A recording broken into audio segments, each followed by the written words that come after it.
The winter wind carved through Bitter Creek like a blade forged in the devil's own furnace, driving snow so hard it stung exposed flesh and transformed the mining town's main street into a treacherous river of ice and frozen mud. Outside Murphy's trading post, 4 small figures huddled around a weathered table that bore the scars of countless harsh seasons, their frail bodies pressed together in a desperate bid to share what little warmth remained in their starving frames.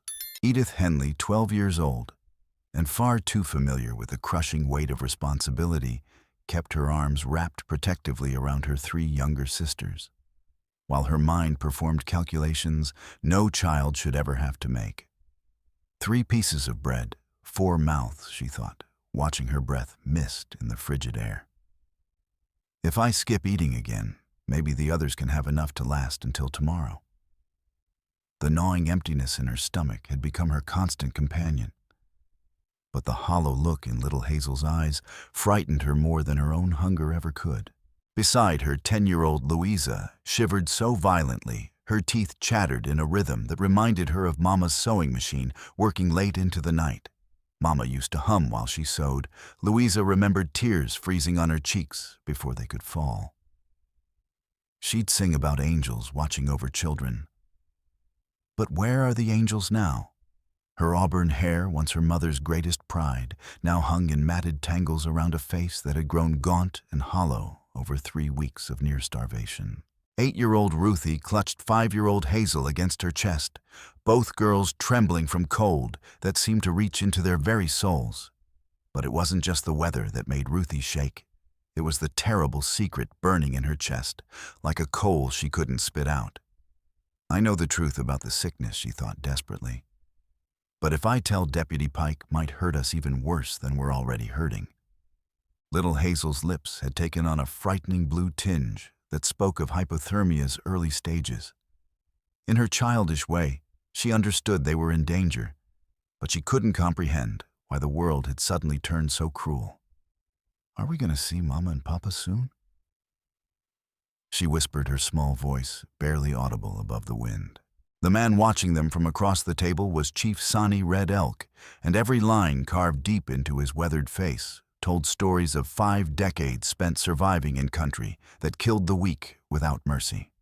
His long black hair, streaked with premature silver, was pulled back with a strip of leather that had grown soft with years of use. The buffalo coat wrapped around his broad shoulders was patched and worn, but it represented warmth and protection luxuries these children couldn't even dream of possessing. As Sonnie studied the 4 sisters, memories crashed over him with the force of an avalanche he couldn't escape. Little Wolf would be about Ruthie's age now. He thought his chest constricting with 15 years of carefully buried grief. I can still feel the fever burning in his small body, still hear his labored breathing during those last 3 nights when I held him and prayed to gods who wouldn't listen. The images came unbidden. His son's tiny hand gripping his finger with desperate strength, the way the baby's eyes had looked up at him with such trust, even as death approached the terrible moment when those small breaths finally stopped coming altogether. Morning Star had been gone by then, murdered by claim jumpers who saw her life as an inconvenience to their greed, leaving Sonnie to watch their child die alone in a world that had suddenly become meaningless. The silence stretched between the 5 souls like a taut rope, ready to snap, broken only by the distant sound of drunken laughter from inside the trading post, and the relentless whisper of wind through the gaps between buildings. Snowflakes landed on Sonnie's scarred knuckles and melted instantly, tiny rivers running between fingers that had known violence, loss, and too many years of solitude. Finally, Edith lifted her head. When she spoke, her voice carried the quiet dignity that comes from accepting your place at the bottom of the world's priorities. May we have your leftovers? The words hung in the frozen air, like a prayer offered to an indifferent universe. Sonnie's dark eyes met the girl's blue ones, and in that moment, he saw not just hunger, but the terrible resignation of children who had learned that adults couldn't be trusted to keep them safe. Without speaking, without even nodding, he pushed the plate across the rough wooden surface until it came to rest before the girls. as Edith reached for the first crust of bread with fingers that shook from more than just cold. Sonnie made a decision that would change all their lives forever. Chief Sani Red Elk had spent 15 years learning to live with failure's bitter taste. His hunting cabin sat in a grove of towering pines 3 miles outside Bitter Creek, where the sounds of other people's lives couldn't pierce his carefully constructed solitude. It was built for survival rather than comfort, one room with a stone fireplace furniture crafted from rough timber and shelves lined with the tools that kept him alive through harsh mountain winters. The cabin's walls bore no decorations except for a single eagle feather tied with faded red thread, Morning Star's final gift before the world burned down around them. On quiet nights, when the wind sang through the pines, he could almost hear her voice in the whisper of needles against the roof, almost see her gentle smile in the dance of firelight across the walls. 3 months ago, while tracking a missing child through the dense forest east of town, Sonnie had witnessed something that troubled him deeply. Deputy Harlan Pike had been digging behind his house in the pre-dawn darkness, working by lamplight to excavate a grave-sized hole in ground that should have been too frozen for such labor. When Pike finished his work and began shoveling dirt back into the hole, Sonnie had retreated without revealing his presence. But the image haunted his thoughts. A man doesn't bury something in secret unless he has reason to hide it, Sonnie had concluded. But Pike's business was Pike's business, and Sonnie had learned long ago to avoid entangling himself in the affairs of white men and their mysterious ways. The Henley sisters had their own fresh tragedy. Thomas Henley had been a decent man who treated Sonnie with the respect due one human being from another, a rarity in Bitter Creek. His wife Mary had possessed the kind of gentle strength that made their modest mining claim feel like a true home, rather than just another scar in the earth where desperate men gambled their lives against stone and hope. Their claim up in Bear Creek Canyon wasn't impressive by most standards, but it yielded enough gold dust to keep the family fed, clothed, and hopeful for a better future. Thomas had often spoken of his dreams for his daughters, proper schooling, maybe even college for the older ones, if the claim continued to produce. Then the fever had swept through the mining camps like wildfire consuming dry timber.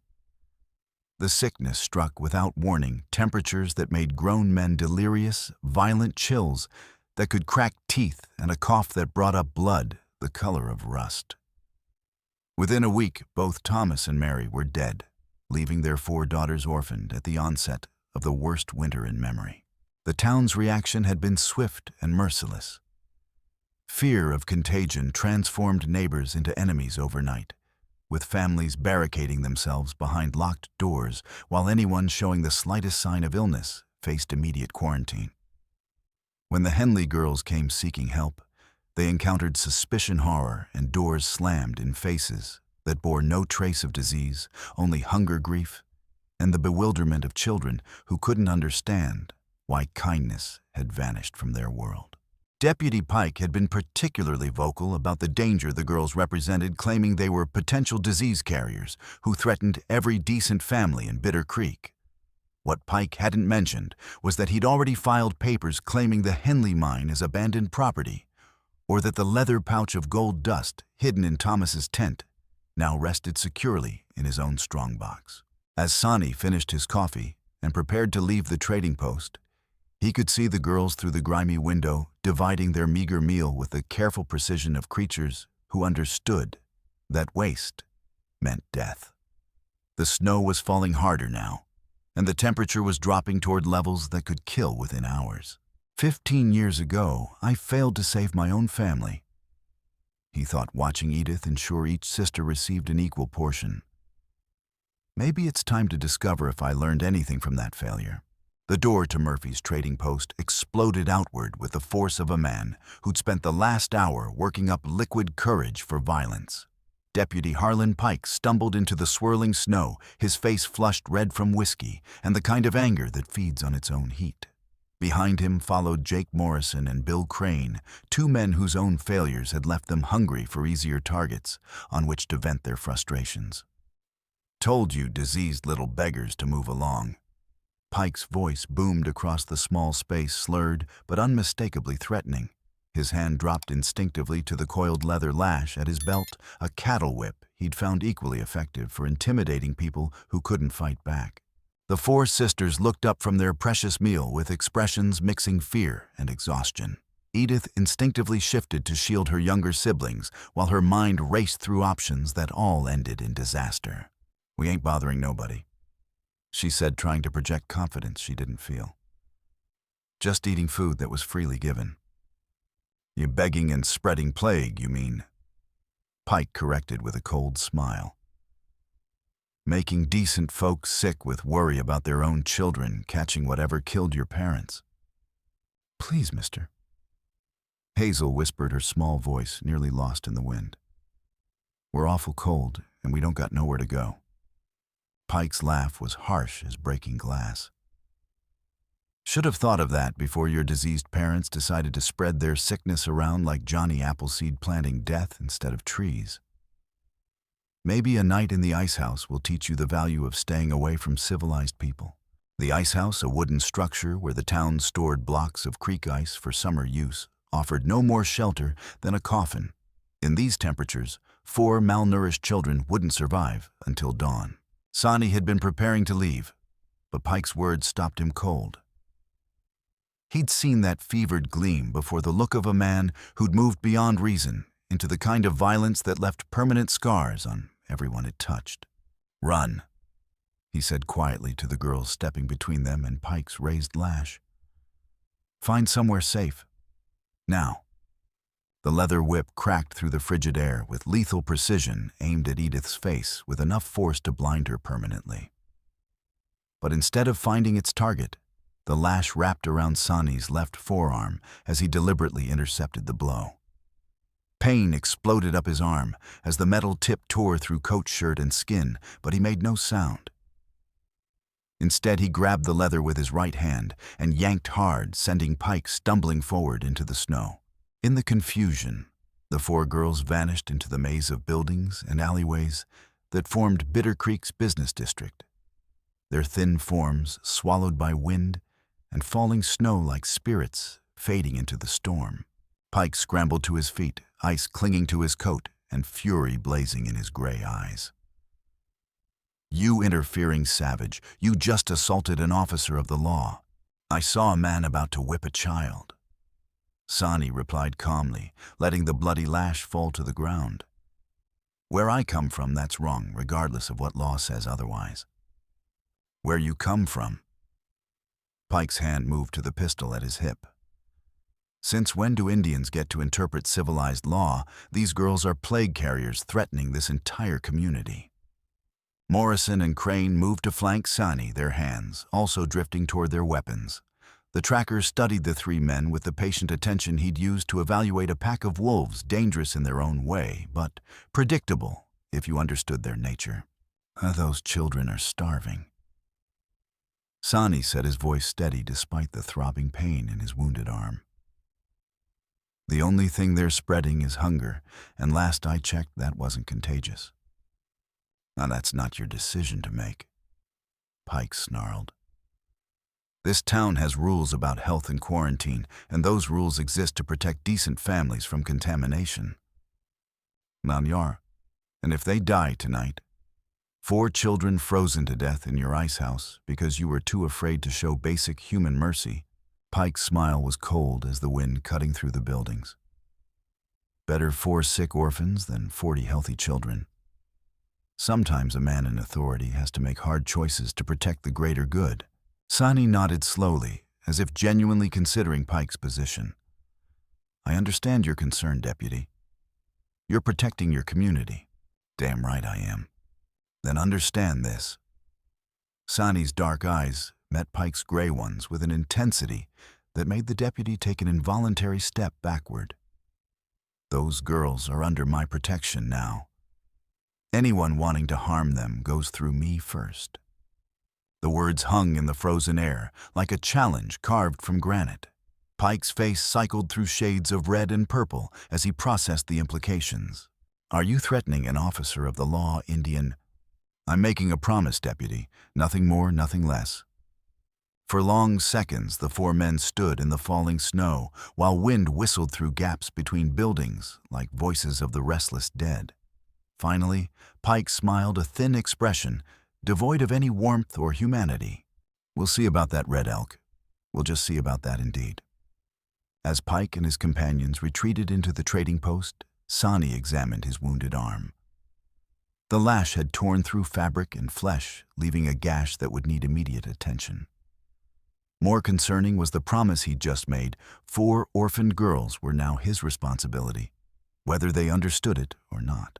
He looked up at the darkening sky and wondered if he'd just committed them all to a course that would end in tragedy. Sonnie found the girls pressed against the stone foundation of Kowalski's blacksmith shop, or their thin bodies clustered together in a futile attempt to escape wind that seemed determined to steal what little life remained in their frail forms. Tears had frozen on Hazel's cheeks before they could fall, while Ruthie still clutched the precious scraps of food she'd managed to save from their interrupted meal. "Come with me," Sonnie said, simply extending his uninjured hand toward Edith. "My cabin has warmth and food." Edith looked up at him with eyes that held far too much wariness for someone so young. In her brief life, she'd already learned that adult promises were often lies wrapped in good intentions. Why, she asked, "Everyone else wants us gone." "Because everyone else is wrong," Sonnie replied. "And because you won't survive the night out here." The brutal truth of his words was undeniable. The wind had turned vicious, driving snow horizontally with enough force to sting exposed skin, and the temperature was plummeting toward levels that killed the unprepared. Edith studied his scarred face for a long moment, weighing desperation against unknown dangers. "All right," she whispered. "But if you mean us harm—" "I don't," Sonnie interrupted gently. "You have my word, and my word has never been broken." The 3-mile journey to his cabin became an epic of endurance that tested them all beyond their limits. The girls' threadbare shoes provided no traction on the icy ground, and they had to stop frequently when exhaustion or cold made continued movement impossible. Hazel collapsed twice in the first mile, her small body simply unable to generate enough heat to function, so Sonnie carried her the rest of the way, despite the protest from his wounded arm. "Are we almost there?" Louisa asked, her artistic mind trying to find beauty even in their desperate situation. "The snow makes everything look like a fairy tale, except we're not the princesses." "No fairy tale," Sonnie replied, adjusting Hazel's weight on his shoulders. "But sometimes, real endings are better than the stories we tell ourselves." By the time they reached the cabin, all 5 were shivering uncontrollably.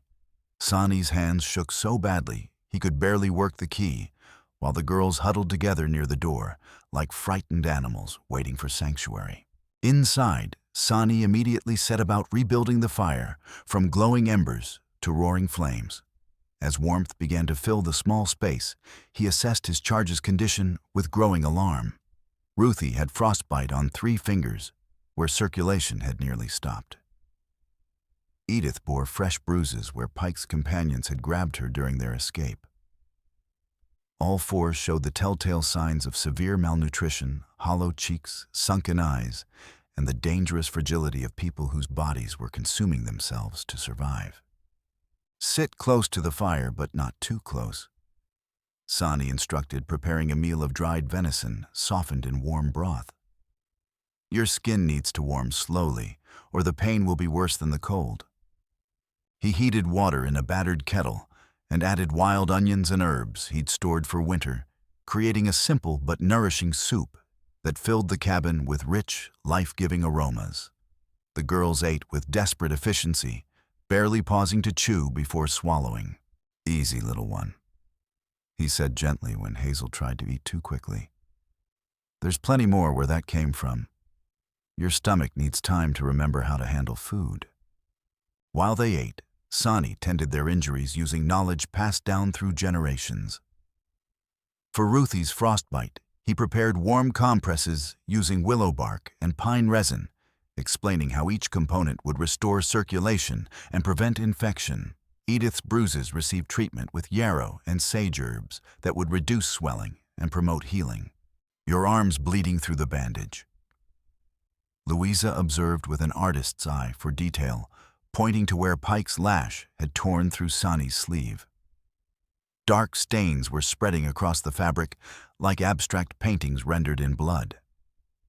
"It'll keep," Sonnie replied. But Edith was already moving toward him with clean water and strips of cloth torn from one of his spare shirts. "Papa always said wounds turn bad if you don't tend them proper." She said, her small hands surprisingly steady as she cleaned the gash. "He got cut by a mining pick once, and Mama had to stitch it closed with her sewing thread." As she worked, Sonnie found himself studying the girl's face with recognition that transcended the moment. There was something in her expression, a blend of determination and gentleness, that reminded him powerfully of Morning Star. His wife had possessed that same instinctive drive to heal, that same steady competence in the face of pain and suffering. "Thank you," he said when she finished. "That's skilled work for someone so young." A small smile crossed Edith's face, the first genuine expression of happiness he'd seen from any of them. "Mama taught me." She said family takes care of family no matter what storms might come. Outside, the wind began to howl with renewed fury as the storm intensified beyond anything they'd experienced so far. Snow piled against the cabin's single window, and the temperature dropped toward levels that would make travel impossible until the weather broke. They were all trapped here together, at least for the night. Sonnie arranged sleeping spaces, giving the girls his bed, while preparing to spend the night vigilant in a chair by the fireplace. Just as they were settling down, a new sound joined the wind symphony, something that made every hair on Sonnie's neck stand upright. It started as a single mournful cry, echoing across the mountainside, soon joined by others, until a full chorus sang their ancient song to the winter darkness. The sound was both beautiful and terrifying, wild and free, and utterly without mercy for anything weak enough to be caught exposed. "What's that?" Ruthie asked, sitting up quickly with fear bright in her dark eyes. "Wolves," Sonnie said, moving to check the rifle he kept mounted above the fireplace. "They smell food and warmth. The scent draws them when their usual prey is scarce." As if summoned by his words, something heavy bumped against the cabin's front door. Then another impact and another, as the pack tested the barrier between them and potential prey. "Will they get in?" Hazel asked in the smallest voice imaginable. "No," Sonnie replied with calm certainty, settling into his chair with the rifle across his knees. "This cabin has stood for 15 years, and it'll stand tonight. I promise."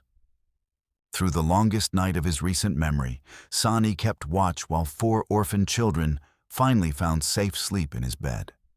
As dawn approached and the wolves finally moved on, he realized that something fundamental had changed in his carefully ordered solitude. These weren't just children he was sheltering, they were becoming something dangerously close to family. Word spread through Bitter Creek with the speed of wildfire through dry timber. By noon the day after Sonnie had taken the girls to his cabin, every resident knew about the situation, and opinions ranged from cautious approval to outright hostility depending on who was expressing them. Some folks, particularly the older women who remembered Sonnie's help during previous emergencies, saw his actions as Christian charity deserving praise. Others, especially those who'd lost family or property to Indian troubles in decades past, viewed the development with deep suspicion and growing alarm. But Deputy Harlan Pike saw something far more valuable than public opinion. An opportunity to solve multiple problems with a single decisive action. Pike spent the morning making calculated rounds through the town's gathering places. At Murphy's trading post, he shared concerned observations about dangerous precedents and the chaos that resulted when savages were allowed to rescue white children without consequence. At the Silver Dollar Saloon, he painted vivid pictures of what desperate Indians might do to helpless girls with no one to witness their fate. At the small church where morning prayers were held, he spoke gravely about Christian duty and the community's responsibility to rescue innocents from harm. "Now I'm not saying Red Elk means deliberate wickedness," Pike would begin his voice, carrying just the right note of reluctant authority. But we all understand how Indians think differently than civilized folk. What looks like kindness to us might mean something else entirely to them. Something darker. The effect was immediate and exactly what Pike had hoped for. Mrs. Henderson, whose own daughter was Louisa's age, paled at the implications he carefully left unspoken. Tom Bradley, who ran the general store, nodded gravely and mentioned his grandfather's death in an Apache raid 40 years previous. Even Father McKinnon, the town's elderly priest, showed genuine worry as he considered the possibilities Pike's words suggested. "What do you believe should be done, Deputy?" The priest asked, his weathered hands clasped tightly as he struggled with conflicting Christian impulses. "That's a delicate question, Father." Pike replied, playing his role with masterful precision. "We can't just march out there making accusations without solid evidence. But we have responsibilities to those children and to this community we've all worked so hard to build." "What manner of responsibilities?" Pike's voice dropped to a confidential whisper that somehow carried to everyone within earshot. Those girls were exposed to the fever that killed their parents. By harboring them without proper medical supervision, Red Elk isn't just risking his own life.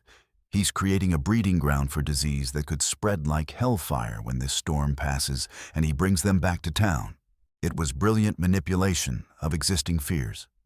The fever outbreak had already claimed 6 lives in Bitter Creek, and the memory of those deaths terrified residents more than harsh weather wild animals or any other natural threat. The possibility of the plague's return was a nightmare that haunted every family's sleep. We could be looking at an epidemic that wipes out half our population. Pike continued his words, carefully calibrated to maximize terror without sounding hysterical. Sometimes, a man in my position has to make hard choices to protect the greater good, even when those choices seem harsh to folks who don't understand the bigger picture.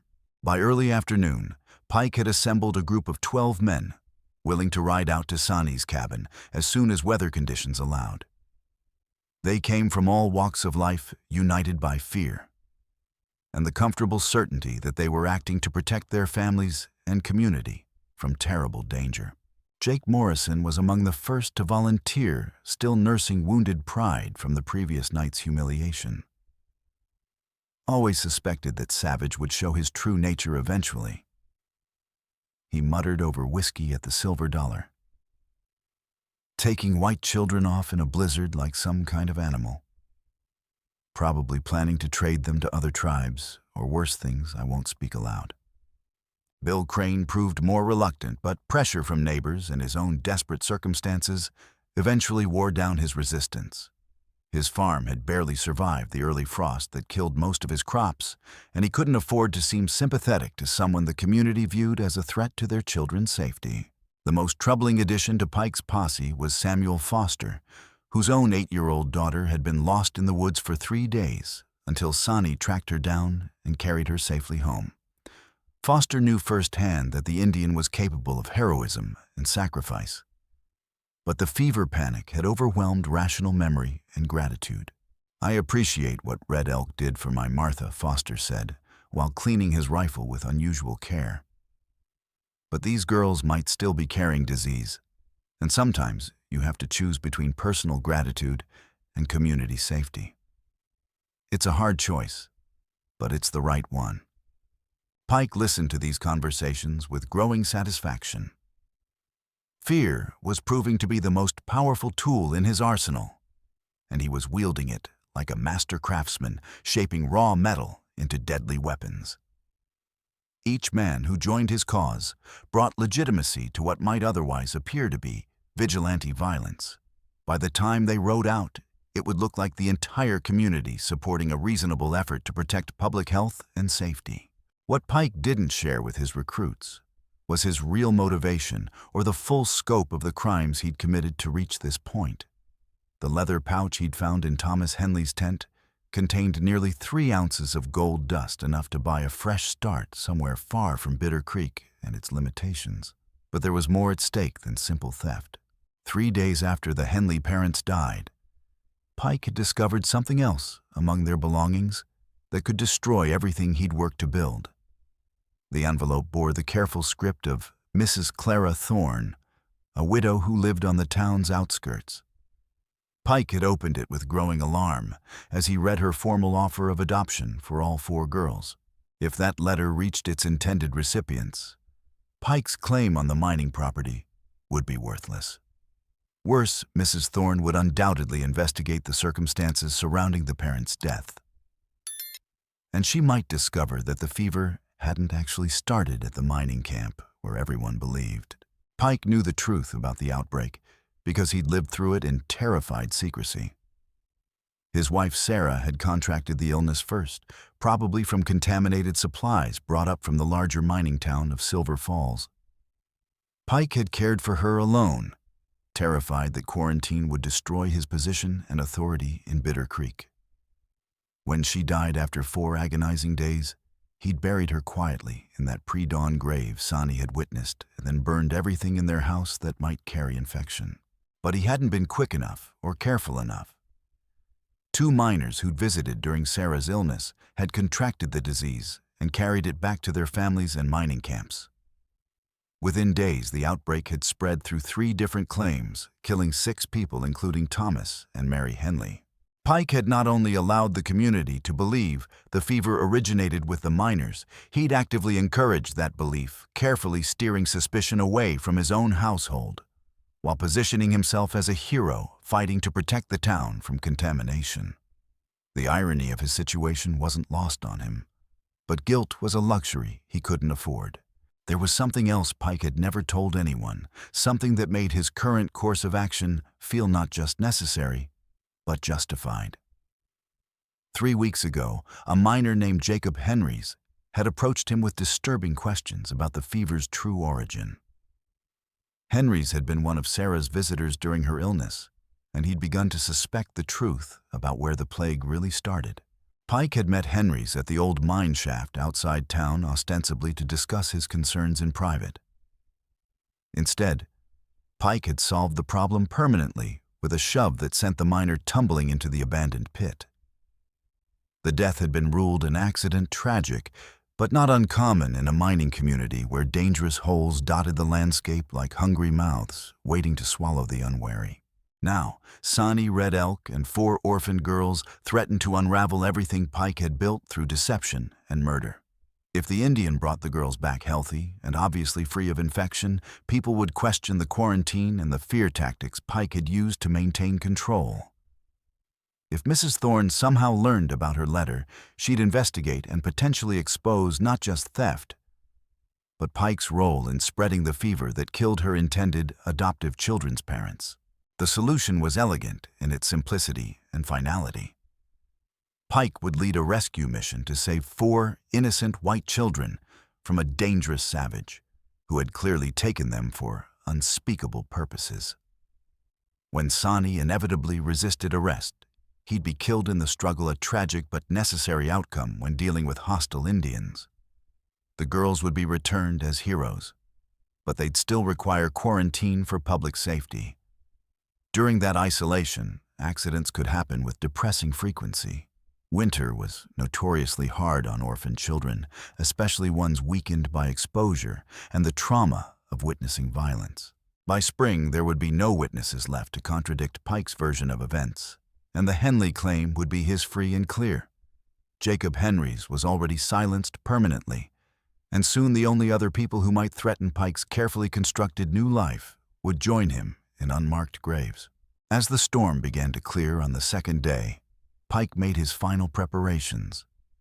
He cleaned his rifle with methodical precision, counted his ammunition twice, and rehearsed the speech he'd deliver before ending Sonnie's life.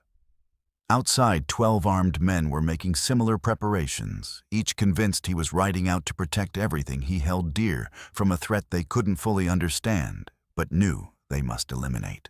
None of them suspected they were actually preparing to commit multiple murders in the name of public safety. The clearing weather brought no relief to the small cabin, where 5 souls waited for whatever violence the brightening sky would bring. Sonnie had spent the morning checking his ammunition and considering defensive options that all ended badly for children caught in crossfire between desperate men with guns. The girls seemed to sense the tension radiating from their protector, despite his attempts to appear calm. They huddled close to the fire, speaking in whispers while their eyes tracked his movements around the cramped space with the hyper-awareness of prey animals sensing approaching predators. "We need to discuss what happens next," Sonnie said, finally settling into his chair while the girls gathered around him, seeking whatever comfort his presence might provide. "Are we going back to town?" Louisa asked, her artistic mind already imagining the scene like a painting titled "Children Returning to Judgment." "No," Sonnie replied with firm certainty. "Deputy Pike made his intentions clear yesterday. But staying here isn't safe either. Too many people know our location." Ruthie, who had been quietly picking at her breakfast, suddenly set down her cup with hands that shook like leaves in a strong wind. Her face had gone pale as old snow, and tears began forming in her dark eyes like gathering storm clouds. "Ruthie." Edith immediately moved to her sister's side with the instinctive protectiveness of someone who'd appointed herself guardian over smaller, more vulnerable souls. "What's troubling you?" The 8-year-old looked around at her sisters and then at Sonnie, her mouth opening and closing as she struggled to find words for the terrible secret that had been eating at her like acid for weeks. "It's my fault," she whispered finally, her voice so quiet they had to strain to hear. "All of it. Mama and Papa dying. Us being alone and hungry and cold. It's all my fault because I know the truth and I was too scared to tell." "That's not possible," Edith began, but Ruthie cut her off with a strangled sob that seemed to come from the depths of her small soul. "Yes, it is. I saw where the sickness really started, and I didn't tell nobody because I was afraid Deputy Pike would hurt us worse than we was already hurting." The words struck the cabin like lightning hitting a tall tree. Sonnie felt his blood turn to ice as implications began forming in his mind with terrible clarity. "What exactly did you see?" he asked with the careful gentleness he'd used to approach a wounded animal. 3 days before Mama got sick, I was picking berries in the woods behind the Pike house." Ruthie's words tumbled out in a desperate rush to unburden herself of the crushing weight she'd been carrying. "I heard Mrs. Pike crying something awful, so I hid behind a big tree to watch without being seen. She was burning sheets and clothes that had blood all over them, and she kept saying, 'Please God, don't let it spread to nobody else,' over and over, like a prayer." The revelation struck Sonnie like a physical blow. If Ruthie was telling the truth and the terror in her young face suggested she was, then Pike had been lying about everything from the very beginning. "You're absolutely certain it was before your parents fell ill?" Sonnie pressed. 3 whole days before." Ruthie confirmed, wiping tears with the back of her small hand. "I remember perfect, because that was the same day Papa found the big gold nugget that made him so happy. He said maybe we could get a real house in town instead of living in the tent by the creek. Then Mama started coughing and everything went wrong like a bad dream." Sonnie began pacing the cabin's small confines as pieces of a deadly puzzle clicked into place with horrifying precision. Pike's wife had died of fever before the outbreak reached the mining camps.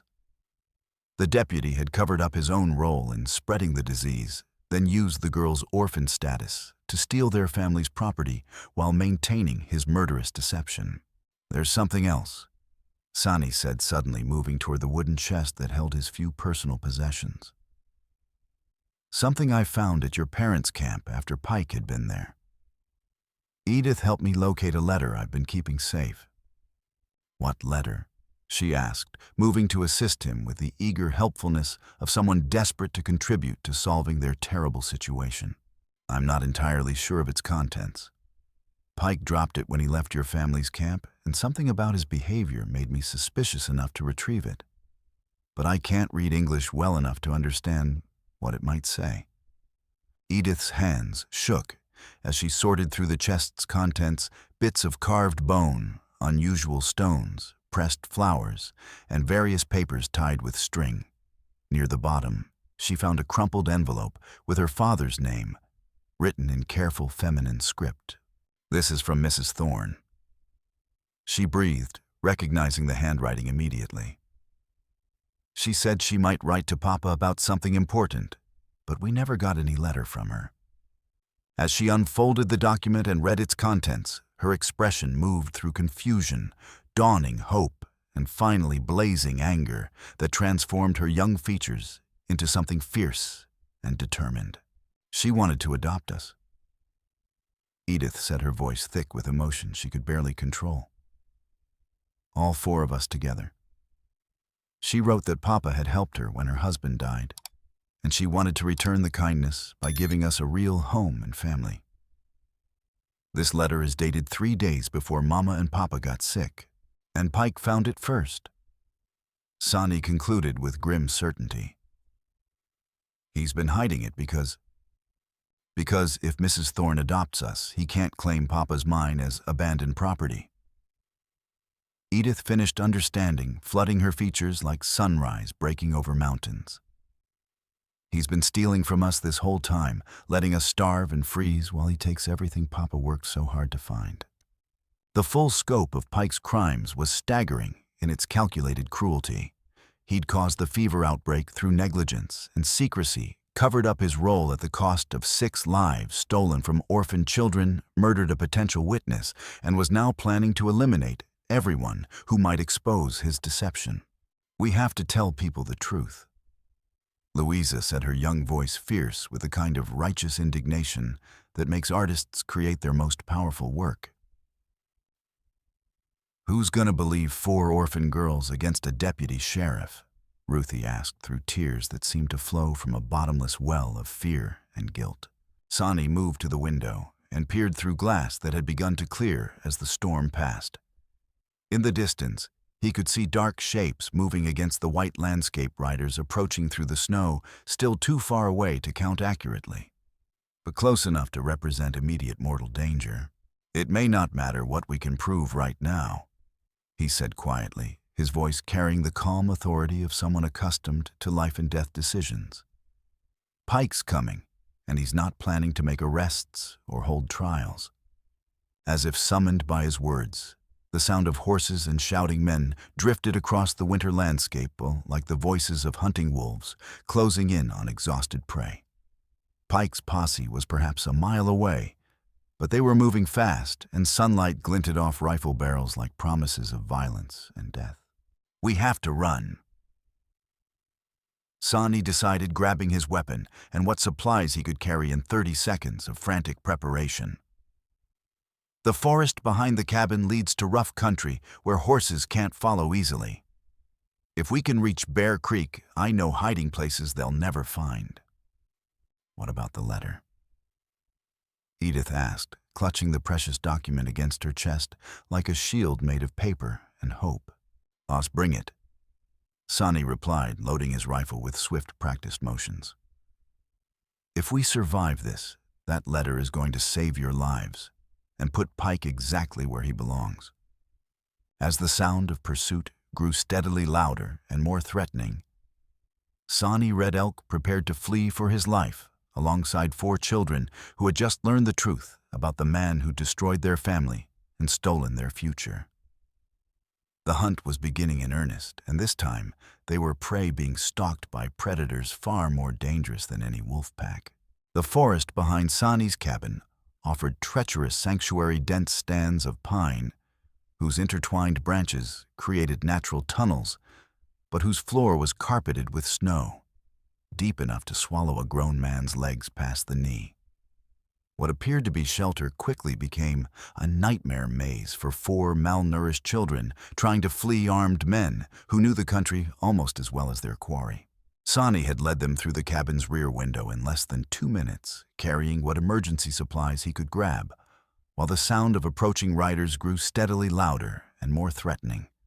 His rifle was loaded and ready, his ammunition pouch secure, and his mind already calculating distances terrain advantages, and the rapidly diminishing odds of getting 4 weak children to safety before Pike's posse ran them down like wounded deer. "Hold hands and don't let go no matter what happens," he instructed, lifting Hazel onto his shoulders despite the sharp protest from his wounded arm. "Step exactly where I step, and if anyone falls, we all stop to help. We survive this together or not at all." The girls followed his instructions with the desperate obedience of people who understood their lives depended on perfect cooperation. But within minutes, it became painfully clear that their physical condition was going to be a potentially fatal liability. 3 weeks of near starvation had left them with almost no reserves of strength or endurance, and the deep snow was exhausting even for healthy adults in prime condition. Behind them, they could hear Pike's posse reaching the abandoned cabin. Shouts of anger and frustration echoed through the trees as the men discovered their quarry had fled, followed quickly by the organized calls of experienced hunters beginning a methodical search for tracks and sign. "Fan out and check for tracks." Pike's voice carried clearly, despite the distance and intervening trees. "They can't have gone far in snow this deep. I want them found before nightfall." Sonnie pushed the pace as hard as he dared, but within 20 minutes he realized they weren't going to reach Bear Creek before being overtaken. The sound of pursuit was getting steadily closer, and now he could hear something that made his blood run cold, the excited baying of tracking dogs following a fresh scent trail. "This way," he said, changing direction toward a cluster of large boulders that formed natural shelter. "We need to rest and make a plan before we're too exhausted to think clearly." As they huddled behind the rocks, trying to catch their breath in air that seemed too thin and cold for human lungs, Sonnie assessed their situation with the brutal honesty that had kept him alive through 15 years of frontier survival. They were outnumbered 12-1, trapped in terrain that favored the hunters and burdened with children who were already at the absolute limits of their endurance. The sound of dogs was getting dangerously close, maybe 3 minutes away now, possibly less. Through gaps in the rocks, Sonnie could see armed men moving through the trees in a coordinated search pattern that would find them soon, regardless of how well they tried to hide. "Are we going to die out here?" Hazel asked in the smallest voice imaginable, her small body trembling from cold and terror in equal measure. "No," Sonnie said with fierce certainty that came from somewhere deeper than rational thought. "But I need you all to be braver than you've ever been in your whole lives. Can you do that for me?" 4 small heads nodded with determination that nearly broke his heart. These children had endured more hardship than most adults faced in a lifetime. Yet they were still fighting, still trusting him to somehow keep them safe when all the odds suggested otherwise. A rifle shot cracked through the winter air like breaking bones, the sound echoing off rocky hillsides and bare tree trunks. Then another and another, as Pike's men began firing warning shots designed to flush their quarry into the open, where they could be more easily captured or killed. "They're trying to scare us into making mistakes," Sonnie explained quietly. "Stay still and silent, no matter what you hear." But even as he spoke, he knew their hiding place wouldn't hold much longer. The dogs would find their scent within minutes, and the boulders that provided concealment would become a death trap if they were surrounded by armed men with no intention of taking prisoners. It was then that disaster struck from an unexpected direction. The rocks above their hiding place weakened by temperature changes that made stone expand and contract with destructive force, suddenly shifted with a grinding rumble that seemed to shake the entire hillside. Hazel, who had been pressed against the stone wall for warmth, lost her footing as her support crumbled away beneath her small weight. She fell with a sharp cry that cut through the winter silence like a church bell, announcing disaster tumbling down the slope in a small avalanche of snow and loose stone. The sound echoed across the landscape, immediately followed by excited barking as the tracking dogs pinpointed their exact location with deadly accuracy. "They're up by the rocks." Pike's voice boomed through the forest, like thunder announcing a lethal storm. "I can see movement. A rifle shot cracked and bark exploded from a tree inches from Sonnie's head, sending splinters flying like wooden bullets. More shots followed as the posse opened fire with systematic precision, their bullets whining off stone and sending deadly fragments ricocheting through the air around the boulder cluster. Sonnie grabbed the stunned but apparently uninjured Hazel and pushed all 4 girls behind the largest rock available, while bullets continued to rain around them like steel hail. Return fire was pointless. Now they were surrounded, outnumbered, and rapidly running out of options that didn't end in death. Chief Sani Red Elk. Pike's voice called out much closer than before and filled with mock reasonableness. Send out those girls and surrender yourself. Nobody else has to get hurt if you're sensible about this. Sonnie almost laughed at the transparent lie. Pike had no intention of letting any of them survive to tell their story. They knew too much about his crimes and deception. But the deputy was smart enough to make his offer where his men could hear it, maintaining the pretense that this was a legitimate rescue operation rather than planned murder. The girls need medical attention. Sonnie called back, playing for time, while his mind raced through increasingly desperate possibilities. They're sick and weak. They need a doctor, not a gunfight. That's exactly why they need to come with us. Pike replied with false concern that wouldn't fool a child. We have Dr. Harrison waiting in town and warm beds ready for all of them. This doesn't have to end badly for anyone if you just use good sense. More lies wrapped in the language of civic responsibility, but Pike's men probably believed every word. From their perspective, they were heroically rescuing 4 innocent children from a dangerous savage who had clearly taken them for unspeakable purposes. The truth was infinitely more complex, but truth was a luxury none of them could afford at the moment.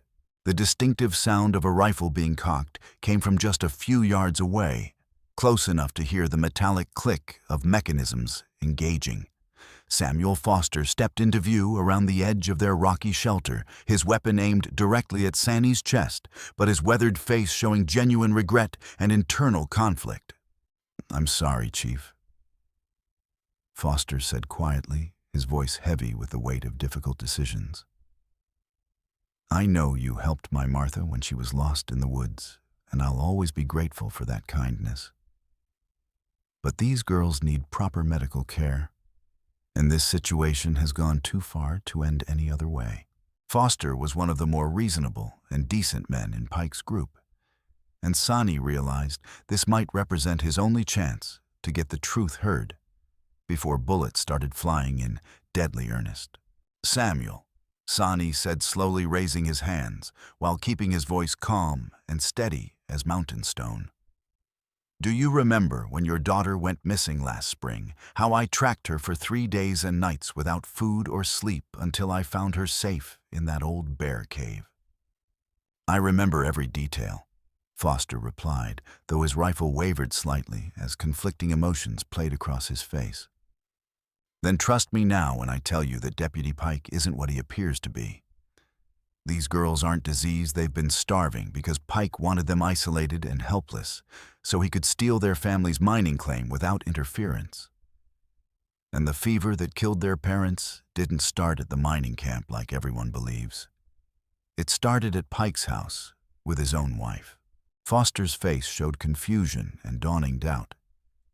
But before he could respond with questions or demands for proof, Pike himself appeared through the trees, with 3 more armed men flanking him like a military formation. "Step away from them, Foster. Pike ordered, with the sharp authority of someone accustomed to immediate obedience. "The Indians, desperate and desperate men, will say anything to save their worthless hides from justice." "Is that true, Chief?" Foster asked, clearly torn between personal gratitude and loyalty to his community's duly appointed law enforcement. Sonnie looked directly into Foster's eyes and spoke with all the conviction and moral authority he possessed. "Ask Deputy Pike about his wife Samuel. Ask him when she died and where she's buried. Ask him why he was going through the Henley family's belongings after their funeral and what he did with the adoption letter Mrs. Thorne sent to offer these children a home. Pike's face went white as fresh snow, then flushed red with rage and panic as he realized his carefully constructed lies were beginning to crumble under the weight of specific checkable facts.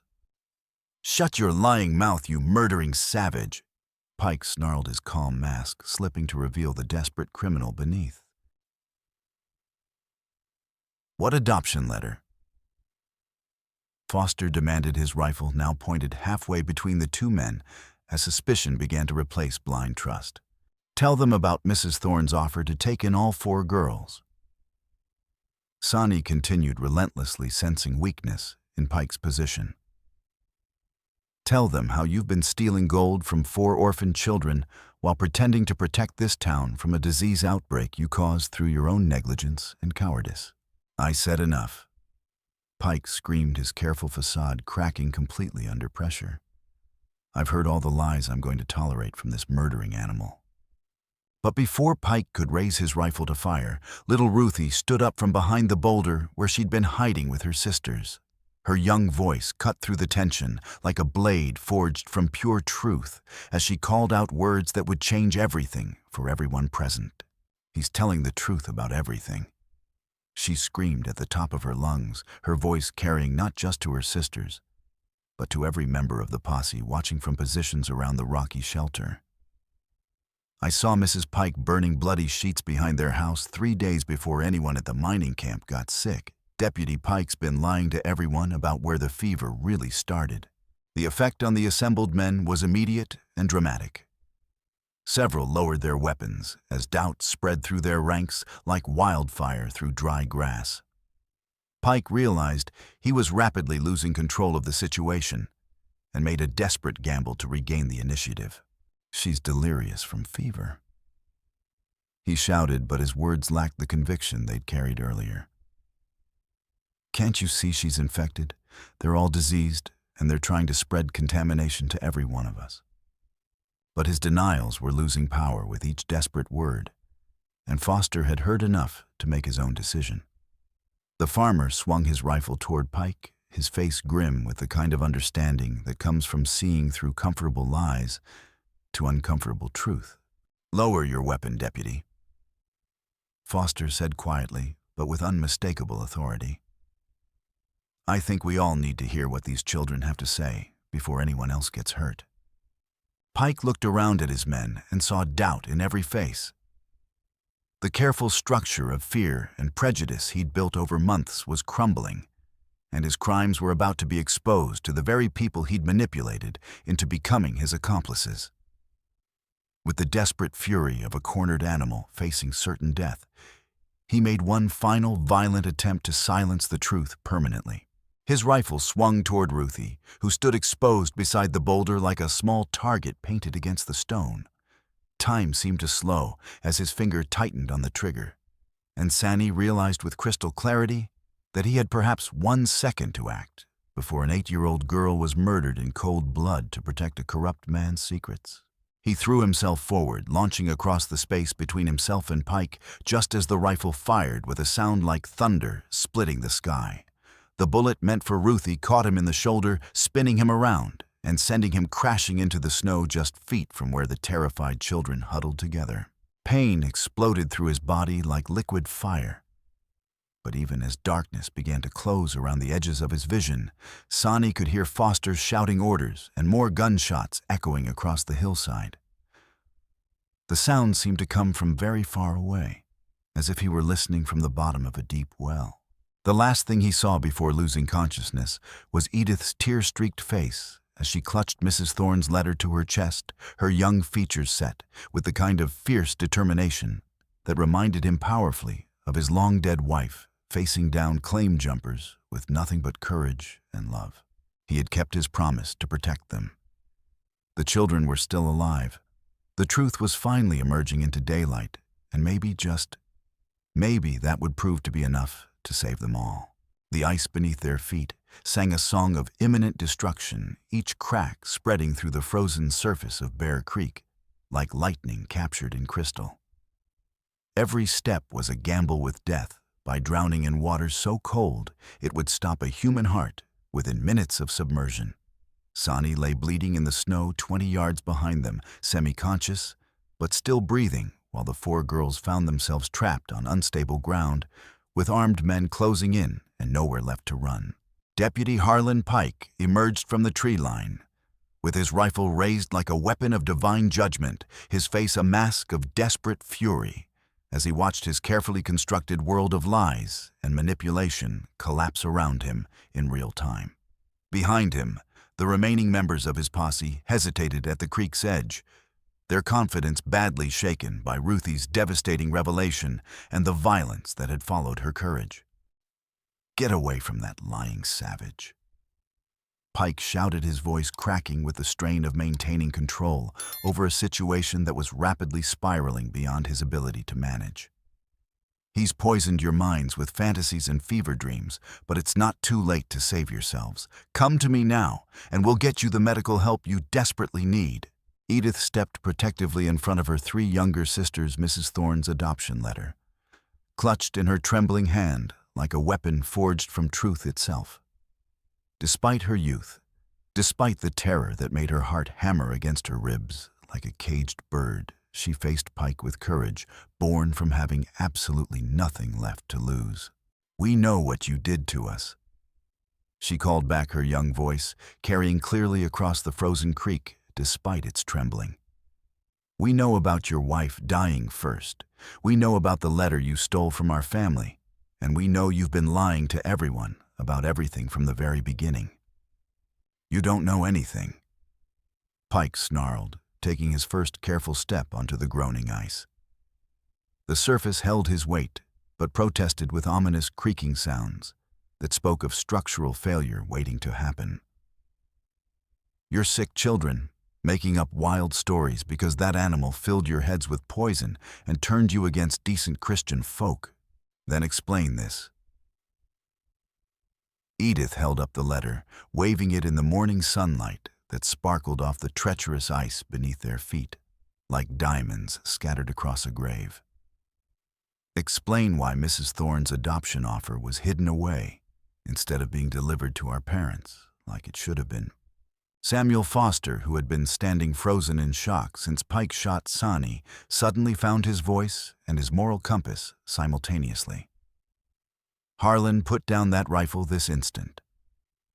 Let's discuss this situation like reasonable, civilized men instead of waving guns at children." "Reasonable." Pike laughed, the sound harsh and broken as it echoed off the creek banks and bare trees. "There's nothing reasonable about what's happening here, Sam. These children are disease carriers who've been infected with lies by a savage who kidnapped them for God knows what unspeakable purposes." As Pike spoke, he continued moving across the ice with single-minded determination, his rifle aimed at the girls with unwavering intent to silence them permanently. Each step sent new fracture lines spreading through the frozen surface like a spiderweb of impending disaster. But his attention was focused entirely on eliminating the witnesses who could destroy his future. Behind him on the bank, more members of the posse were beginning to lower their weapons as doubt crept into their minds like water seeping through stone. They had come believing they were heroically rescuing children from a dangerous kidnapper, but the evidence of their own eyes was painting a very different picture. The desperate fury in Pike's voice, the obvious terror of the girls, and the letter being waved as proof of theft and deception. It all suggested a story far more complex and troubling than the simple rescue mission they'd signed up for. What Pike couldn't see from his precarious position on the ice was that little Hazel had begun to slip toward disaster. The 5-year-old had been standing on the thinnest section of the frozen surface, and the constant stress from adult weight moving across the creek was causing dangerous buckling and shifting beneath her small feet. "Edith, help me," Hazel cried out as her legs went out from under her without warning, her thin body sliding backward toward a section where dark water was already visible through widening cracks in the deteriorating ice. The youngest girl broke through the surface with a splash that sent freezing spray over everyone nearby like a baptism of ice and terror. The shock of the water hitting her small body drove all air from her lungs in a silent scream that was somehow more horrifying than any sound could have been. The current immediately began pulling her downstream with relentless force, her heavy winter coat soaking up water and dragging her down like an anchor designed specifically to ensure drowning. No! Louisa screamed with the voice of someone watching her world end, throwing herself flat on the cracking ice and plunging her arm through the jagged hole to grab desperately at her sister's waterlogged coat. "I've got you. Hold on tight and don't let go." But Hazel's saturated clothing made her impossibly heavy for a 10-year-old to lift, and the current was relentless in its attempt to sweep the child away to certain death. Louisa's grip began to slip as ice-cold water soaked through her own sleeve, numbing her fingers and weakening her hold with each passing second. "I can't lift her."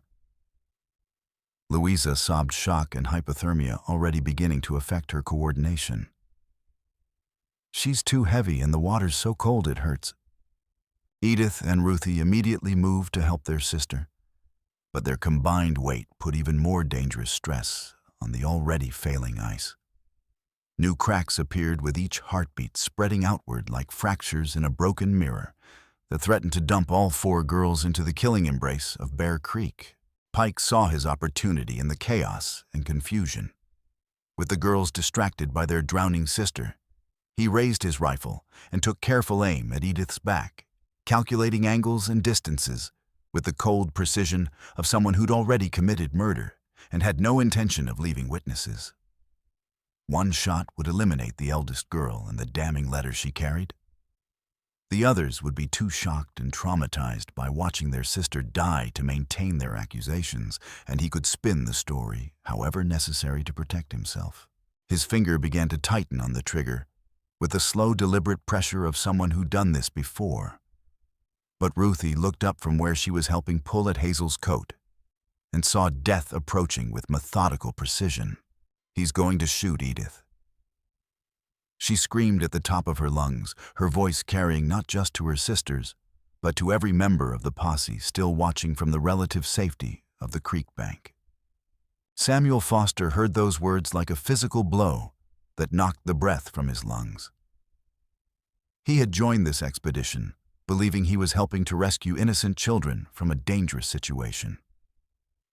Instead, he was watching a man prepare to murder a 12-year-old girl in cold blood to cover up his own crimes and corruption.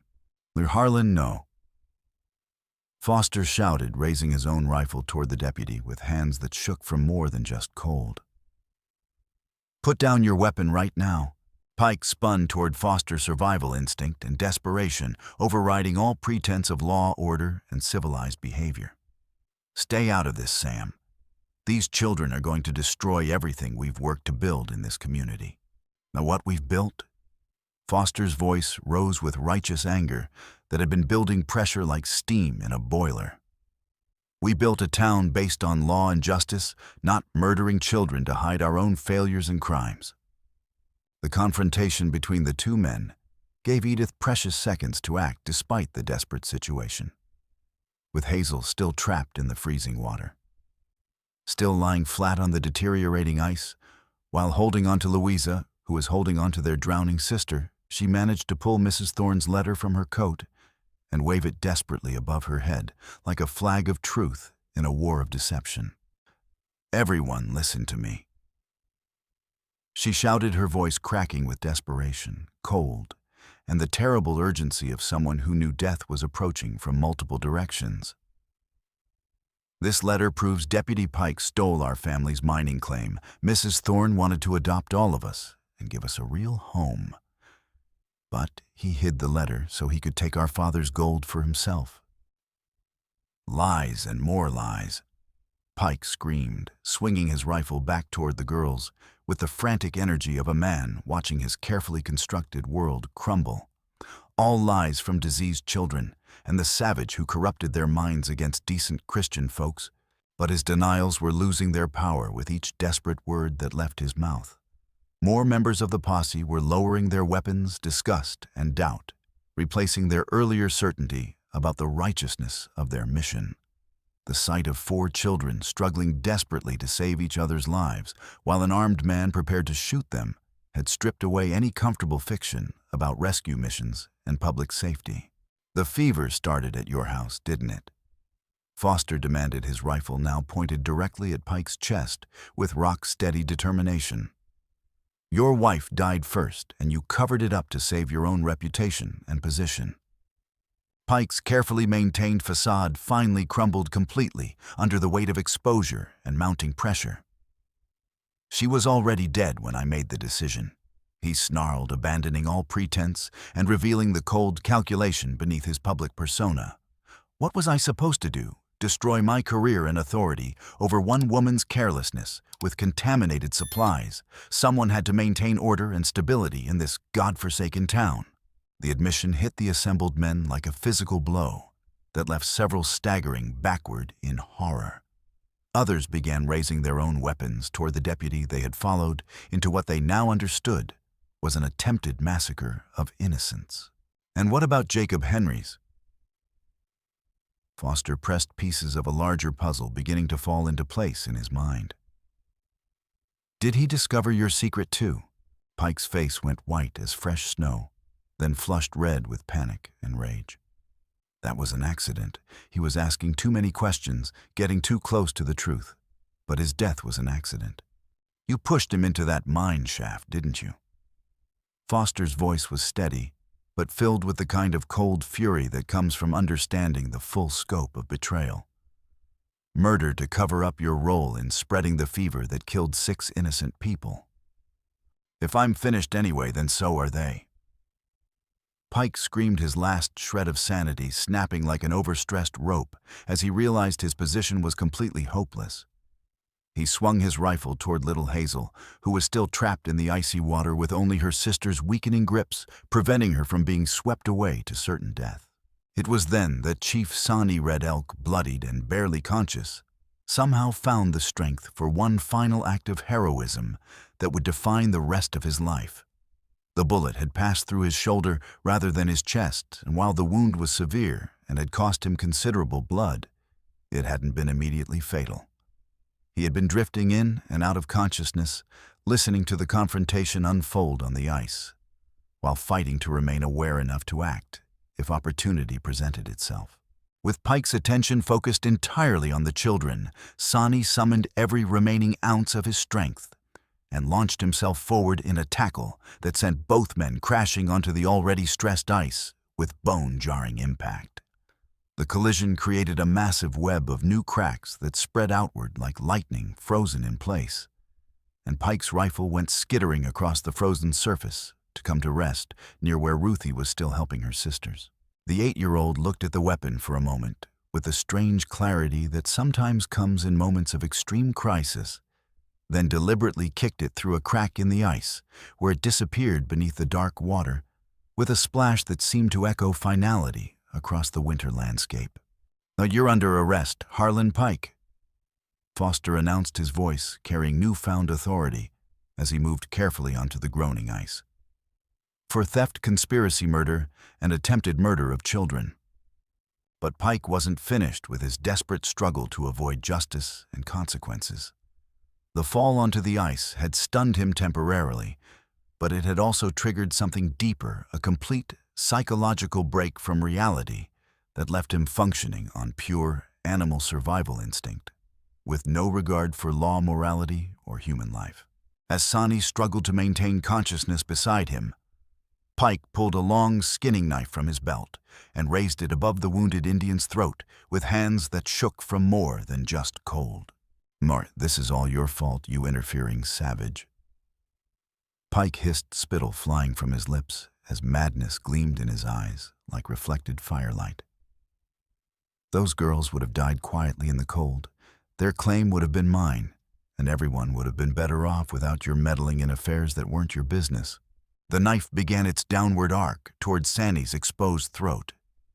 But before it could find its target, a rock struck Pike square in the forehead, with enough force to snap his head backward. He looked up in shock and rage to see Edith standing on the rapidly deteriorating ice, another stone ready in her throwing hand, despite the mortal danger of her precarious position. "Leave him alone," she shouted, her young face blazing with protective fury that transformed her into something fierce and terrible. "He saved our lives when no one else would help us." Pike snarled like an animal and turned the knife toward Edith. But the ice had finally reached its absolute breaking point. The combined weight of two adult men, the violence of their struggle, and the constant stress from the rescue efforts had pushed the frozen surface beyond its structural limits. With a sound like cannon fire that echoed off the surrounding hills, a massive section gave way beneath Pike's feet in a cascade of destruction. The deputy plunged into Bear Creek with a splash that sent freezing water cascading over everyone nearby like a baptism of justice. The current immediately grabbed him with hands that would not be denied, pulling him toward deeper water, where hypothermia would claim him within minutes, even if he somehow managed to avoid drowning. But Pike wasn't ready to surrender his life without taking someone with him into death's embrace. As he fought desperately against the relentless current, his flailing hand managed to grab the edge of the ice hole where little Hazel was still trapped. Instead of using the grip to save himself, he wrapped his fingers around the 5-year-old's throat with a mad determination to take at least one of his accusers with him into whatever darkness awaited. "If I die today, she dies with me." He gasped, ice-cold water filling his mouth and nose as he spoke the words that would be his last coherent statement. It was Louisa who ended it, with the swift decisiveness of someone who'd found strength she never knew she possessed. The 10-year-old had been holding her youngest sister above the water for what felt like hours, her own strength nearly exhausted by cold and desperate effort. But when she saw Pike's hands around Hazel's throat, she found reserves of power and determination that came from somewhere deeper than physical capability. Releasing her grip on her sister's coat with one hand, she drove her small fist directly into Pike's face, with every ounce of strength, courage, and righteous anger contained in her young body. The blow wasn't particularly powerful in absolute terms, but it was perfectly timed and placed with the precision of desperation and love. Pike's grip on both the ice and Hazel's throat loosened just enough for the current to grab him again with irresistible force. This time, there was nothing within reach to arrest his slide toward deeper water and the justice that waited there. Bear Creek's relentless flow carried him around a bend, and out of sight, his desperate cries for help growing fainter and fainter until they were swallowed entirely by the sound of running water and winter wind singing through bare branches. "Pull together now," Edith shouted, and all 3 sisters combined their remaining strength to finally drag little Hazel back onto the solid ice and then to the relative safety of the creek bank. As they wrapped her in every spare coat and blanket, the posse members could provide, the men worked frantically to warm her nearly frozen body and restore circulation to extremities that had gone frighteningly white and still. Samuel Foster knelt beside Sonnie's wounded form, examining the bullet hole with hands that shook from reaction and adrenaline. "How bad is it, Chief?" "I'll survive," Sonnie replied, though his voice was weak and his face pale from blood loss that painted the snow around him in spreading crimson stains. "The girl's safe," Foster assured him, his own eyes bright with tears he wasn't ashamed to shed. "All safe thanks to your courage and sacrifice." As the sun climbed higher and began the slow work of melting the treacherous ice that had nearly claimed so many lives, the group made their way back toward town. 4 orphaned sisters, a wounded Indian chief, and 12 men who had learned the difference between law and justice in the hardest way possible, moved through the winter landscape, forever changed by what they had witnessed, and survived. The truth had finally emerged into the light of day, but the cost had been higher than anyone could have imagined when the day began. The journey back to Bitter Creek became a procession of revelation and growing shame, as the full scope of Pike's deception became clear to men who had been prepared to commit violence based on lies and manipulation. Samuel Foster assumed leadership of the group, his natural authority emerging, now that the false guidance of a corrupt deputy had been permanently removed. Dr. Harrison was waiting at his clinic when they arrived, having been summoned by telegraph as word of the confrontation spread through town, faster than wildfire through dry grass. The elderly physician worked with quiet efficiency born from decades of frontier medicine, treating Sonnie's gunshot wound while simultaneously examining the girls for signs of hypothermia, exhaustion, and the various injuries they'd sustained during their ordeal. The bullet passed clean through without hitting major blood vessels, Dr. Harrison announced after completing his examination of the Indian's shoulder. He's lost considerable blood and will have a permanent reminder in the form of stiffness, but nothing that won't heal with proper care, rest, and time. Little Hazel's brush with the icy creek had been far more serious, requiring aggressive warming techniques and careful monitoring to prevent complications from hypothermia. The doctor wrapped her in heated blankets, administered warm broth in small sips, and prescribed several days of careful observation. But he assured everyone that she would make a complete recovery with no lasting effects. As word of Pike's crime spread through Bitter Creek like ripples from a stone thrown into still water, the community faced a painful reckoning with its own complicity and moral failures. Mrs. Clara Thorne arrived at the doctor's office within an hour of hearing the news, tears streaming down her weathered face as she saw the 4 girls she had tried to adopt months earlier. "My precious children," she whispered, taking each of them in her arms with the desperate relief of someone who thought them lost forever. "I've been searching for you ever since your parents died. When no one could tell me where you'd gone or what had happened, I feared the worst possible outcomes. Deputy Pike hid your letter," Edith explained, producing the crumpled document that had nearly cost them their lives. "He wanted to steal Papa's mining claim, so he made everyone believe we were diseased and couldn't be helped by decent folks." Mrs. Thorne's face hardened with righteous anger as she understood the full cruelty and calculation of Pike's deception. That evil man kept you from help when you needed it most desperately. But that nightmare is over now. You're safe, and you're coming home with me, where you belong. The legal arrangements proved surprisingly straightforward once the territorial authorities became involved. Sheriff Williams arrived from the county seat the following day, having been summoned to investigate Pike's death and the serious allegations surrounding his conduct as a law enforcement officer. Williams was an honest man in his 60s who took his responsibilities to justice and truth seriously. As far as the territorial government and the law are concerned, Sheriff Williams announced to the gathered townspeople who had assembled to hear his official findings, Deputy Harlan Pike died while resisting lawful arrest for theft, fraud, conspiracy murder, and attempted murder of children. The Henley mining claim rightfully belongs to these 4 girls, and any property or gold Pike stole from their family will be returned immediately through Mrs. Thorne as their legal guardian. The adoption proceedings were expedited with unusual speed, aided by territorial officials' desire to avoid scandal and negative publicity that might reflect poorly on their administration. Mrs. Thorne's guardianship was officially recognized by the courts, and the girls' inheritance was placed in a secure trust that would provide for their education and futures until they reached legal adulthood. More importantly, for the long-term health of the community, Bitter Creek itself began to undergo a fundamental transformation. The town established a charitable fund to help families affected by Pike's corruption and the fever outbreak he had caused, and new policies were implemented to ensure that orphaned children would never again be denied shelter aid or basic human compassion.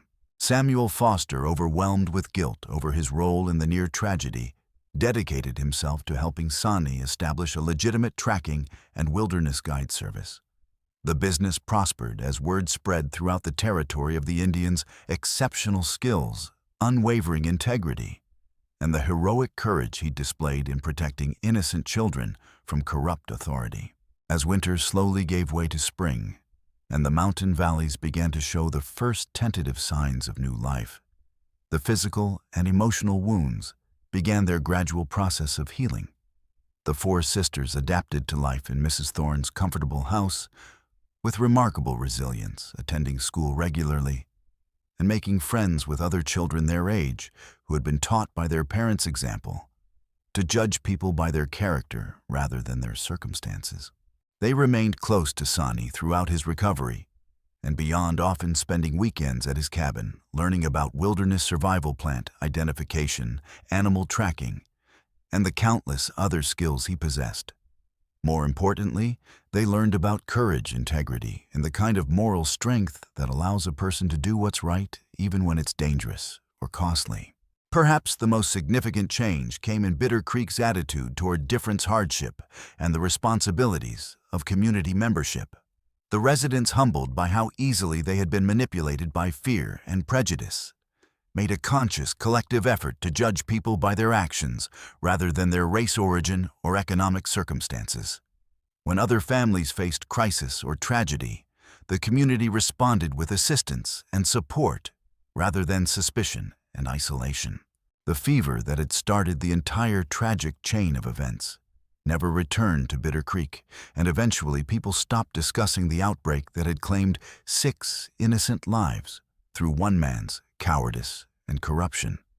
But they never stopped talking about the 4 orphaned girls and the Indian chief who had exposed the truth and saved them all at nearly the cost of their own lives. Justice had been served through sacrifice and courage. Families had been rebuilt through love and determination. And a community had learned to distinguish between fear and wisdom, between law and justice, between the easy path and the right path. The hardest lessons in life often come with the highest price, but sometimes that price purchases something far more valuable than what was lost.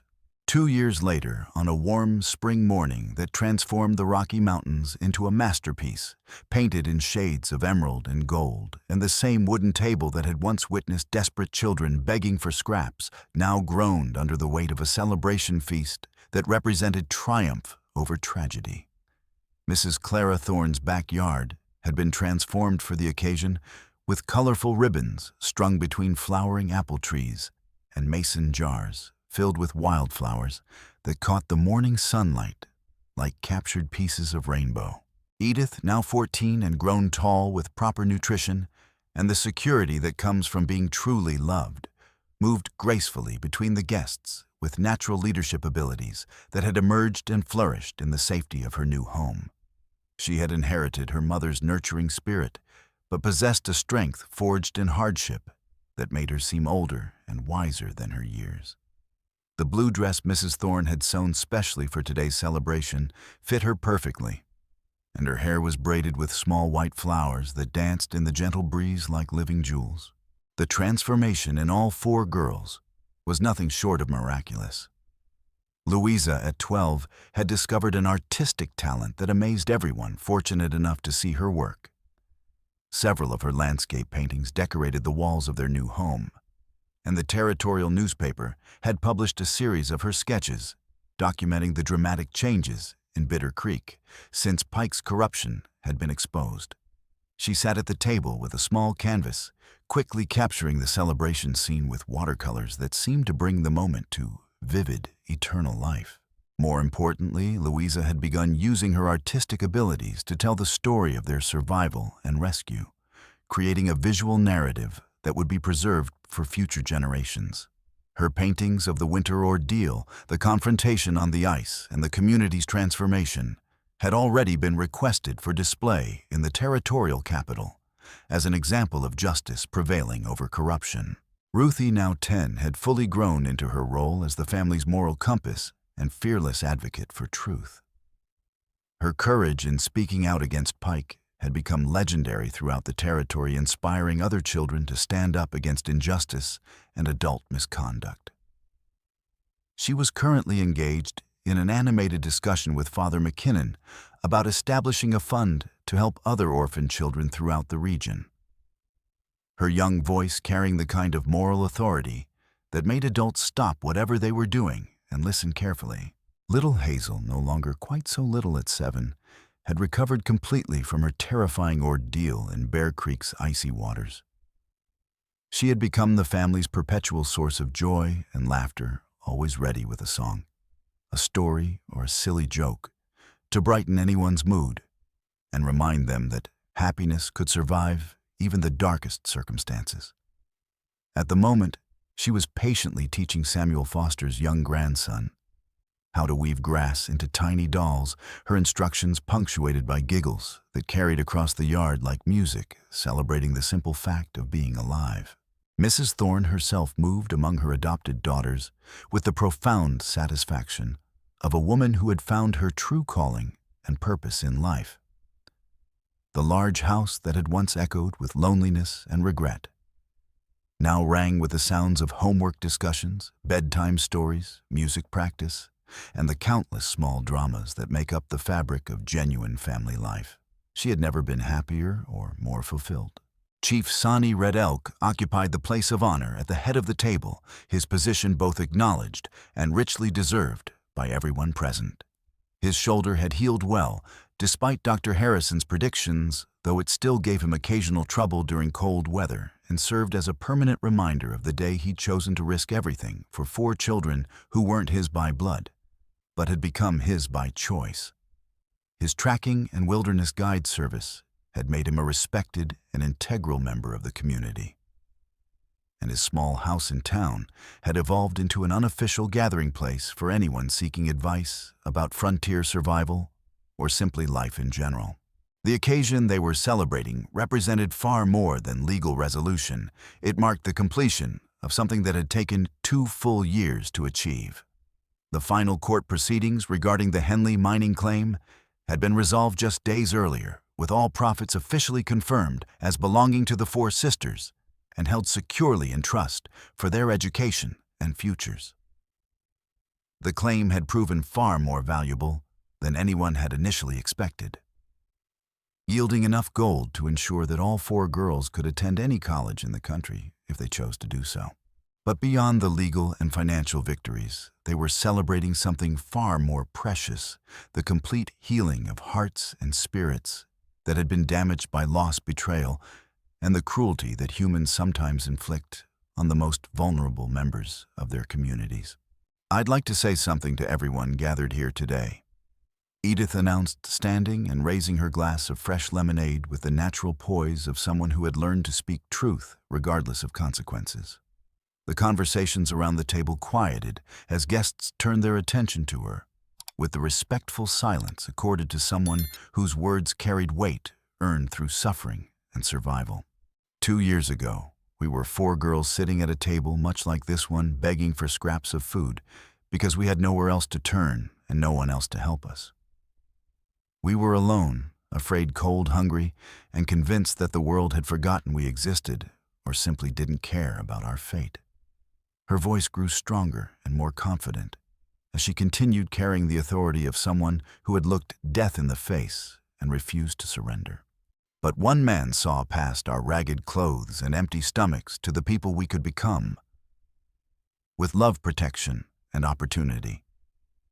He risked everything, his safety, his life, his future, his very soul, to protect us, when no one else would, when everyone else had given up on us or decided we were too much trouble to help. She turned towards Sonnie, her eyes bright with tears of gratitude rather than sorrow. Chief Sani Red Elk taught us that family isn't determined by blood and birth certificates. It's created by people who choose to love you, protect you, and help you become the best version of yourself that you're capable of becoming.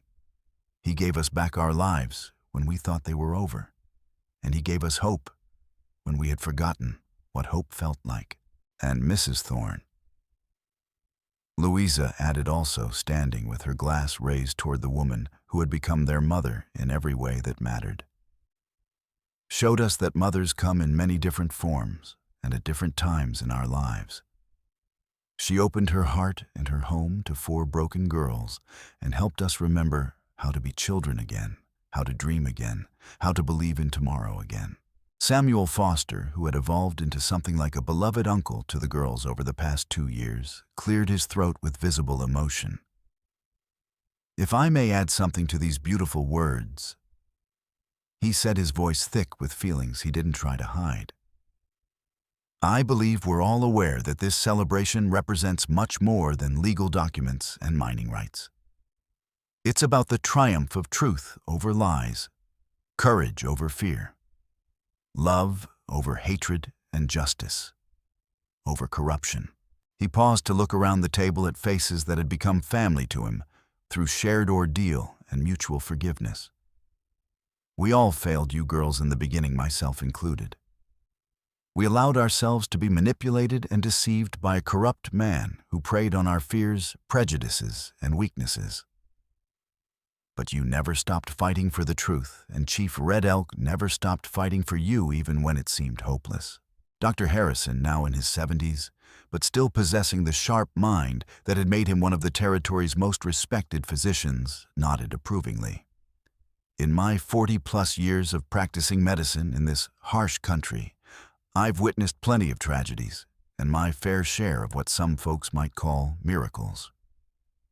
What happened here was both a tragedy born of human weakness, greed, and moral cowardice, but also a miracle wrought by human strength, love, and the kind of courage that refuses to surrender even when all seems lost. As the afternoon wore on, with the gentle pace of people who had learned to savor happiness, stories were shared, and memories recounted with the easy warmth of individuals who had weathered terrible storms together and emerged stronger for the experience.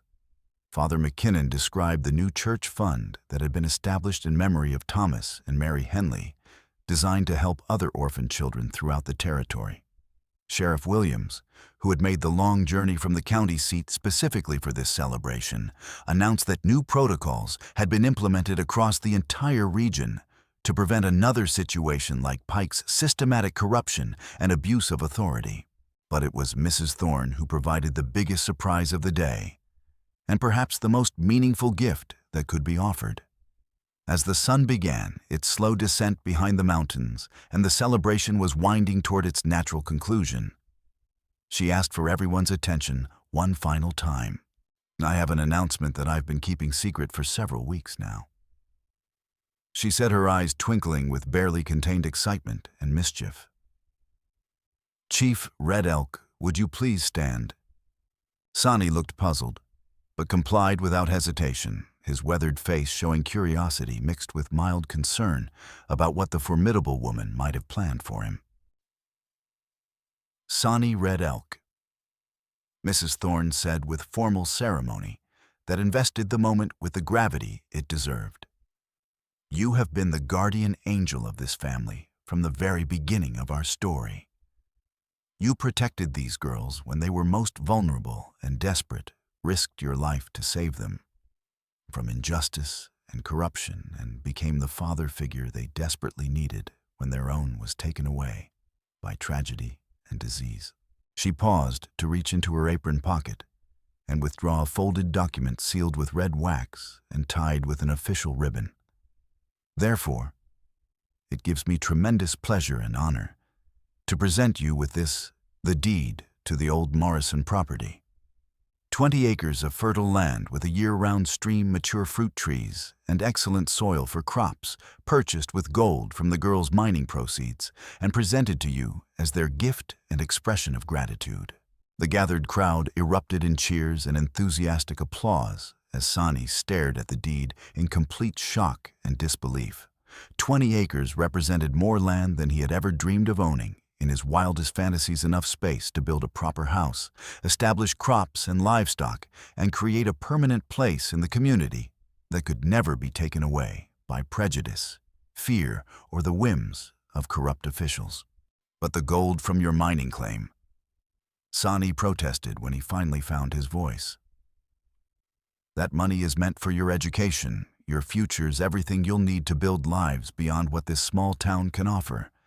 Our futures are already secure because of what you gave us when it mattered most.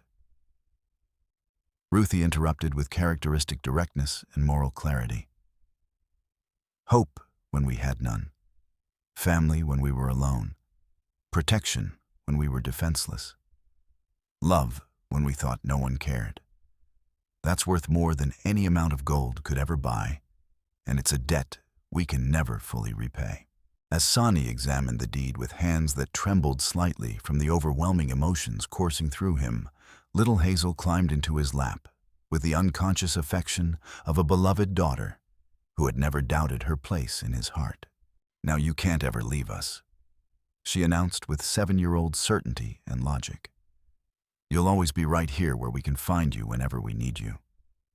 The profound truth of her innocent words settled over the gathering like a warm blanket on the coldest night of winter. After years of loss, loneliness, struggle, and the kind of hardship that breaks some people permanently, they had all discovered something precious and increasingly rare.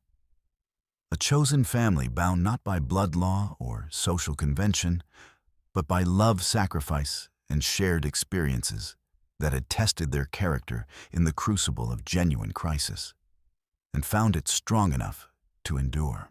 As the first stars began to appear in the darkening sky above the mountain peaks, the celebration gradually wound down to its natural and satisfying conclusion. But the bonds forged that day, like those forged in the life-or-death crucible of their shared ordeal 2 years earlier, would endure for all the years to come, and serve as an example for future generations of what family could mean when it was built on the right foundation. Samuel Foster was the last guest to take his leave, pausing at the gate to Mrs. Thorne's property to look back at the scene one final time, with the appreciation of someone who understood exactly how precious and fragile happiness could be. The 4 sisters were helping clean up the celebration debris while chattering excitedly about plans for Chief Sani's new house, the garden they would plant together, and the wilderness skills he would continue teaching them. Mrs. Thorne was carefully packing away the leftover food, already planning how to share it with families in town who could use extra provisions. And Sonnie stood in the flower garden, still holding the deed, and gazing up at the emerging stars with an expression of wonder and gratitude that would have warmed Morningstar's heart if she could have witnessed this moment from whatever realm awaited beyond life. It was a perfect ending to an imperfect story, one that had begun with hunger, desperation, and the kind of suffering that should never be inflicted on children, but had concluded with abundance, joy, and the kind of love that creates ripples of positive change extending far beyond the original participants. The words little Edith had whispered at a rough wooden table 2 winters ago, "May we have your leftovers," had led to a feast that would nourish hearts and souls for generations to come. Sometimes the smallest acts of kindness create changes that reshape entire worlds in ways the original actors never could have imagined. And sometimes, when we're brave enough to push our leftovers across a table to hungry children, we discover that we're really pushing away loneliness, despair, and the cynical belief that people can't be trusted to do the right thing when it matters most, while pulling love, hope, and faith in human goodness into our lives in ways that transform not just our own existence, but the existence of everyone around us. The story of the 4 orphaned sisters and the Indian chief who saved them had become legend throughout the territory, told and retold around winter fires and summer gatherings for years to come. But for those who lived it, who survived it, who were transformed by it, it was simply the beginning of a family that chose each other and proved beyond any possible doubt that home isn't a place you're born into or a building you inhabit. It's the people who love you enough to fight for you, sacrifice for you, and stand with you, no matter what storms may come. In the end, they all received far more than leftovers.